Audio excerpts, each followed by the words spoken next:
Welcome to Asiatique. I'm your host, Dr. Raymond. Israeli Prime Minister Benjamin Netanyahu pledged in a scathing speech to the United States Congress on Wednesday, 24th of July, to achieve total victory against Hamas and denounced American opponents of the war in Gaza as idiots, taking a combative stance in a visit the Biden administration has hoped will yield progress in negotiations to end the fighting, which obviously did quite just the opposite. Some of the protests near the United States Capitol turned chaotic. Now, that included one within a few hundred yards of the tightly guarded Capitol grounds at Union Station, where protesters spray-painted marble statuary and replaced American flags with Palestinian ones. Officers on streets surrounding the Capitol brawled with demonstrators, swinging batons and spraying tear gas. And Nancy Pelosi's words, "What a beautiful sight to behold." Now, but the problem isn't just about Netanyahu. It probably is about the Israeli society. This week, we'll have a look.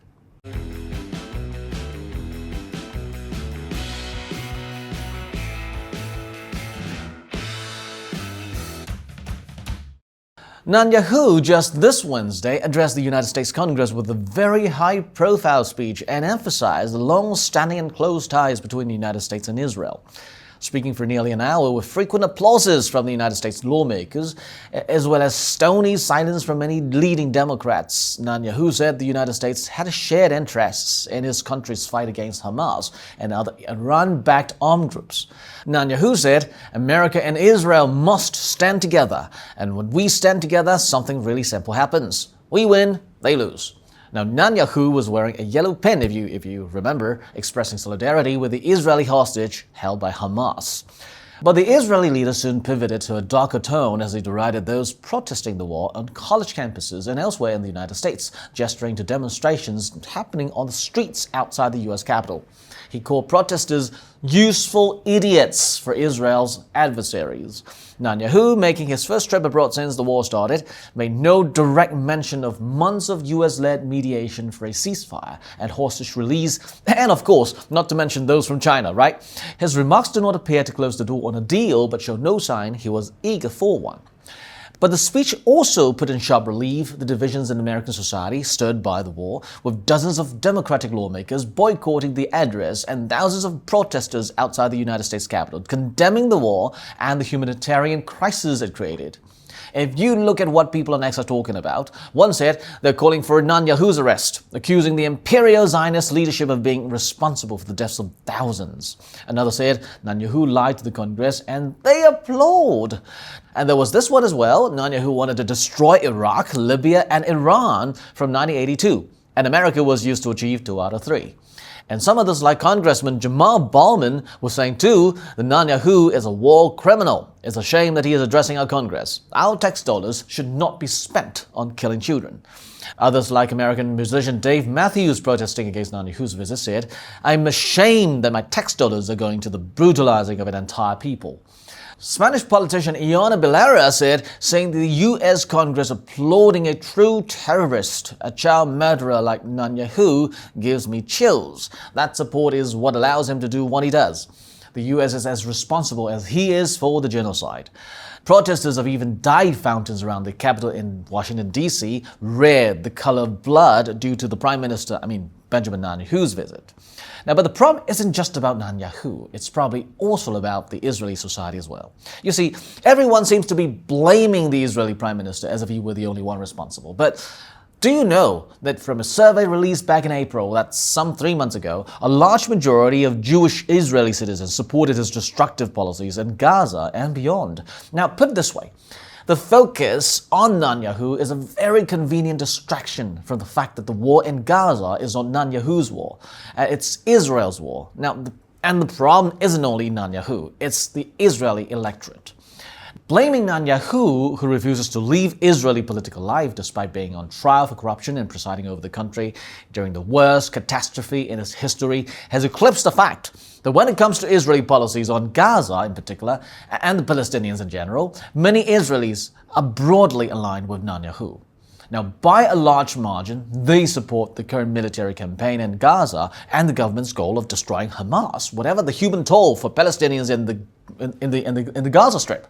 Now, a large majority, we're talking about some 88% of the Jewish Israelis polled in January, and that was eventually released in April, believed the astounding number of Palestinian deaths, which has surpassed something like 25,000 at the time, is justified. Now, a large majority of the Jewish public also thinks that the Israel Defense Force, the IDF, is using adequate or even too little force in Gaza, couched the idea that Hamas forces war of no choice upon Israel and the people of Gaza, and that Hamas must be destroyed as a matter of Israeli survival. Even the threat of imminent famine in Gaza has not provoked opposition to the campaign. Now this is of starking difference between what the international community feels. Look at X. People there generally hold totally different, opposite opinion.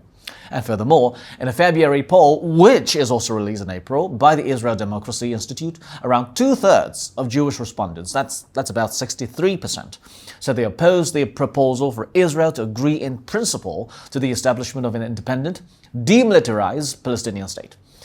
Israeli leaders have framed the movement underway internationally for governments to unilaterally recognize Palestine as a state to be rewarding the Palestinians for the October 7th attack. Now, you see the logic. Now, you attack and you'll be rewarded with a state. Now, okay, well, I can understand the logic, put myself in their shoes, from the Israelis' point of view, but again, this logic seems to have ignored the history of the last several decades, if not the past half a century, starting from the end of British colonial period.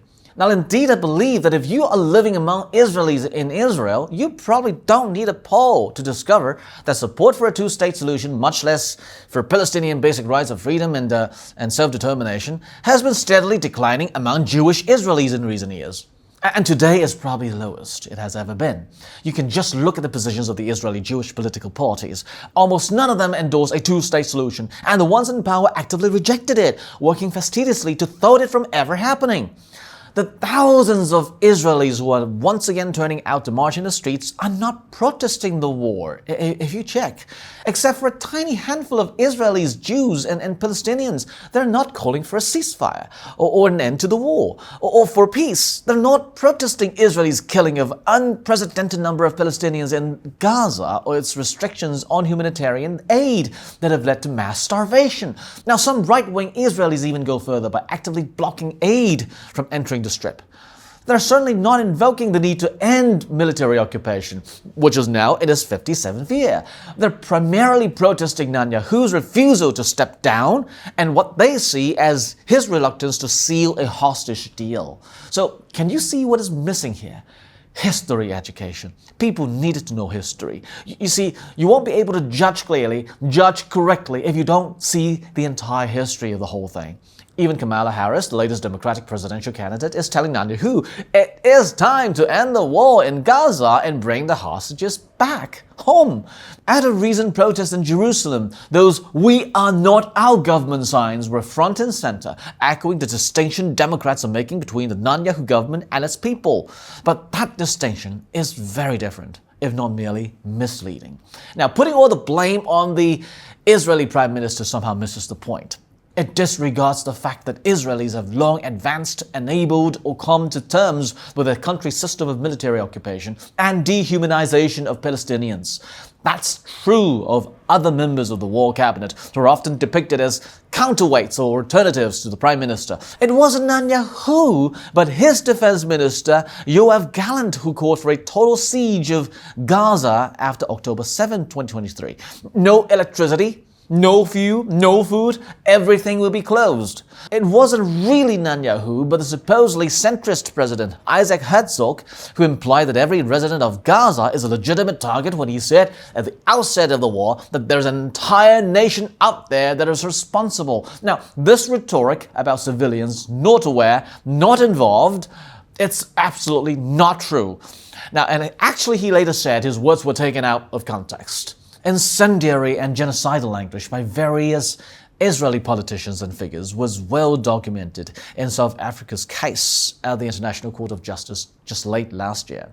Focusing on Netanyahu also ignores the rightward drift of the Israeli body politic, which has normalized racism and nationalism, especially evident in mainstream media's coverage of the war. Israel's news rarely shows the suffering in Gaza, almost never platforms Palestinians, and military journalists seldom challenge or scrutinize the IDF's version of events. It also disregards the fact that Israelis are still showing up for reservist duty without question, almost 6 months into this war, despite distrusting Netanyahu's leadership and motives, and despite having already threatened to refuse duty over the government's judicial overhaul plan.